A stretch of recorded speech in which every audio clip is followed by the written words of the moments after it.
Hey everyone, in today's video I'm going to be teaching you guys how to use your component Derive tool under your productivity panel when you're within an assembly. So currently on the screen I have a gearbox, and the first thing you're going to do is you're going to go up to assemble, go to your productivity panel, press that drop down menu, and we're going to press component Derive. When you press component Derive, it's going to ask you to select an object. So what I'm going to select is I'm going to select the handle. It's going to ask you to rename your object, so just insert a name for it. And once you press enter, the component is going to have a new part, and you can modify this handle in any way you want and it won't affect your assembly.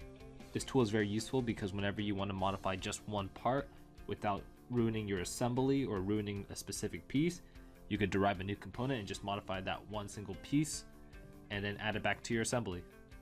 Hope this helps you guys out. Thanks.